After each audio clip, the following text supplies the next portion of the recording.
This Focus on Health segment is brought to you by Aurora Health Care. Hello and welcome to Focus on Health. I'm Ted Stefaniak. Today we're at the Aurora Health Center in Oshkosh. We're in the Behavioral Health Department. We're going to be sitting down with nurse practitioner Lindsay Davel to talk about depression, how it affects you and others around you.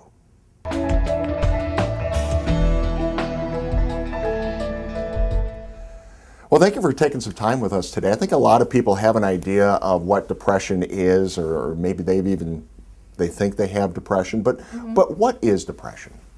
Really, depression is a response that you've had to a stressful situation, or it could be caused by biological factors. Some of the symptoms, if you think you have depression, are going to be having a really depressed mood.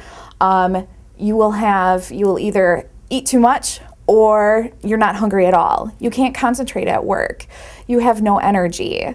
Things that you used to enjoy, you just don't enjoy anymore. They're just not fun anymore. What can cause those things, though? Sometimes it could be caused by stress from situational stressors, including having trouble at work with your boss, having relationship issues, losing a loved one.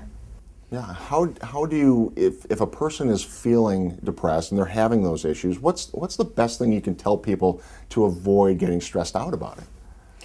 Well, really, you can do some non-pharmacological methods at home where you get a good amount of sleep. A lot of people just don't get enough sleep at night, and you need at least 8 hours of sleep. And if you don't do that, your body doesn't have enough time to rest and regenerate for the next day's activities. Otherwise, getting really good exercise, that really helps, and eating a healthy diet. Yeah, do you think a lot of people can help avoid depression and the stress by just following some of those simple things, or sometimes you can't get past that and it becomes a little more serious? And sometimes you can't, especially if it's biological factors. There is some risk of depression running in your genes. So a lot of times, I believe you're about a 3% risk of getting depression compared to the general population if your family members have depression in themselves. So sometimes it might not be caused by a stressful situation. It could be just biological factors. And that's where your brain kind of loses the ability to connect with each other. And your brain cells do talk to one another through hormones called neurotransmitters. And when your neurotransmitters are a little unbalanced, whether it is because by genetics or because by situational stressors, that's where we really see those depression symptoms occur. How do you go about diagnosing somebody that has depression?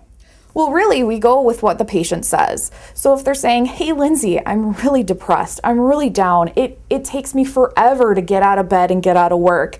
You know, I really like to enjoy skiing, or I really like to enjoy swimming, but you know what? I can't even do that anymore. It's hard to even play with my kids. I can't concentrate at work. Things that I used to be able to do in 10 seconds takes me now 10 minutes. Things like that. Those are some really good indicators that maybe there is something going on. And if a person is diagnosed with depression, how do you go about treating that? Well, a lot of times people can go to their primary care providers for antidepressant use.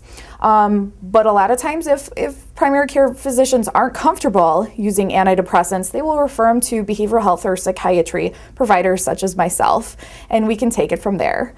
And if you think you're depressed or you're having some trouble, what's the best thing to tell people? Where should they go or who should they call? Well, if it's an emergency, I would suggest calling 911 or the county crisis line. If it is, otherwise you can really present to the emergency department. If there's an issue. If it's not an emergency, and say they did see their provider, they got on antidepressants, where else can they go? Aurora Health Care actually has health information libraries that they can go. It's open to the public. They can seek information all about depression. There's information on our Aurora website, but also you could go to WebMD, you could go to mayoclinic.com. I would really stay away from the blogs though on the internet. That's probably a good overall suggestion. In terms of depression and stress, does it become something that's more serious if you let it go? I mean, if you're starting to feel some of these symptoms, best to get treated or seek advice right away? Depends. If your symptoms kind of resolve if you decide to take a little healthier approach to your lifestyle. Getting, you notice these symptoms, okay, I'm going to start giving myself a little more sleep. Maybe I'll start eating better, getting some exercise. If they don't resolve doing some of those factors, then I would definitely suggest start seeing your primary care provider or contacting behavioral health. But definitely, this is a serious issue that people need to start taking a little more serious in their lifestyles. Oh, definitely. And if it's not treated, people really can become suicidal. And that becomes a big issue because it not only affects you, but that can affect your families and the local communities. Okay, well, we appreciate you taking some time with us today. Thank you very much. Now, if you're experiencing any signs of depression or you have any questions about today's topic, you can always give Lindsay a call here at Aurora at 920-303-8700. You can also check out your primary care provider. I'm Ted Stefaniak, and we'll see you next time on Focus on Health. This Focus on Health segment has been brought to you by Aurora Health Care.